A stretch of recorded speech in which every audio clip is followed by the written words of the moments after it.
کبھی ایسا فیل ہوا ہے کہ اپنا ہی دماغ اپنے خلاف کام کر رہا ہو، جیسے کوئی اندیکھی زنجیریں ہیں جو آپ کو آگے بڑھنے ہی نہیں دے رہی؟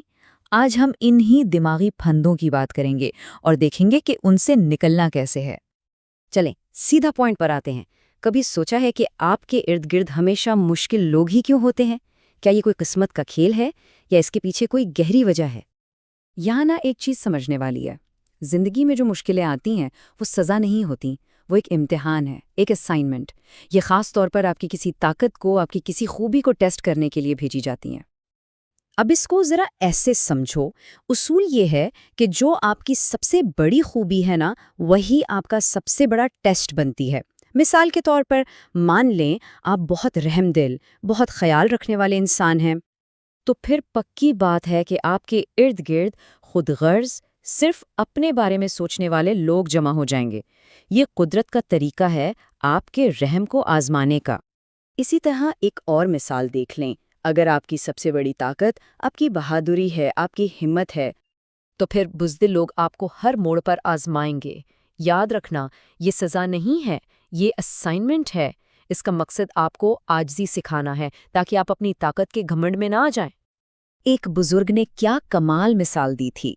حقے کا جو پائپ اکڑ کر سیدھا کھڑا ہوتا ہے، آگ اس کے سر پر رکھی جاتی ہے، اور جو نلی عاجزی سے جھکی ہوتی ہے، ہونٹ اسے چومتے ہیں۔ تو ان امتحانوں میں اکڑنا نہیں ہے، جھکنا ہی کامیابی ہے۔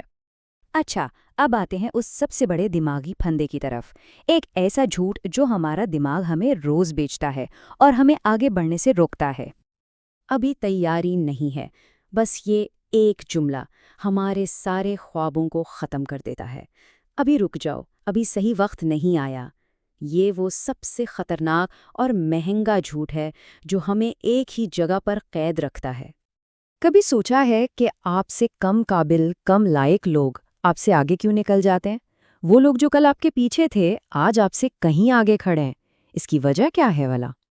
وجہ یہ فرق ہے، ایک ہوتا ہے سوچنے والا جو بس بہترین موقع کا انتظار کرتا رہتا ہے، اور دوسرا ہے کرنے والا جو جیسی بھی تیاری ہو میدان میں کود جاتا ہے۔ سارا پنگا ہی اوور تھنکنگ کا ہے۔ وہ ایکشن میں رہتا ہے، فلو میں رہتا ہے، اور ہم صرف پلاننگ کرتے رہ جاتے ہیں۔ اور یہ حقیقت ہے کہ دنیا باتیں بنانے والوں کو نہیں، کر لینے والوں کو انعام دیتی ہے۔ آپ کا آئیڈیا کتنا ہی زبردست کیوں نہ ہو، اگر اس پر عمل نہیں ہوا تو وہ زیرو ہے، جبکہ کوئی معمولی آئیڈیا پر عمل کر کے آپ سے آگے نکل جاتا ہے۔ لیکن صرف ایکشن ہی سب کچھ نہیں ہوتا۔ کبھی کبھی آپ محنت بھی کر رہے ہوتے ہیں، پلان بھی ٹھیک ہوتا ہے، لیکن زندگی ایک جگہ آ کے پھنس جاتی ہے۔ کوئی ترقی نہیں، بس تھکاوٹ ہی تھکاوٹ ہے۔ اور اس چکر میں پھنس کر انسان یہ سوچنے لگتا ہے کہ شاید مسئلہ مجھ میں ہی ہے، شاید میں ہی ٹوٹا ہوا ہوں اور اب کچھ ٹھیک نہیں ہو سکتا۔ لیکن کیا ہو اگر آپ ٹوٹے ہوئے نہیں ہیں؟ کیا ہو اگر اس ساری رکی ہوئی کہانی کو چلانے کے لیے بس صرف ایک لفظ کی کمی ہو؟ اور وہ لفظ ہے استغفر اللہ، یعنی اللہ سے معافی مانگنا۔ یہ وہ چابی ہے جو نہ صرف بند راستے کھولتی ہے بلکہ آپ کی کوششوں میں برکت ڈال دیتی ہے۔ دیکھیں، استغفار کا یہ مطلب نہیں کہ آپ کوئی بہت بڑے گناہگار ہیں۔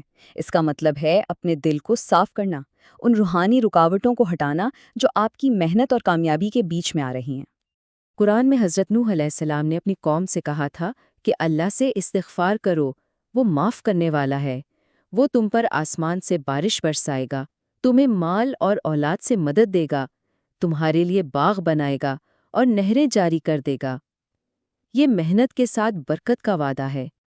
تو اصلی سین یہ ہے کہ استغفار محنت کا متبادل نہیں ہے، لیکن جب دل صاف ہوتا ہے نا، تو برکت کے راستے خود بخود کھل جاتے ہیں۔ پھر آپ کی تھوڑی سی کوشش میں بھی اللہ وہ اثر ڈال دیتا ہے جو بڑی بڑی پلاننگ سے بھی نہیں آتا۔ تو یاد رکھیں، زندگی کا سب سے بڑا فیصلہ یہ نہیں کہ کیا حاصل کرنا ہے، بلکہ یہ ہے کہ کیا چھوڑنا ہے۔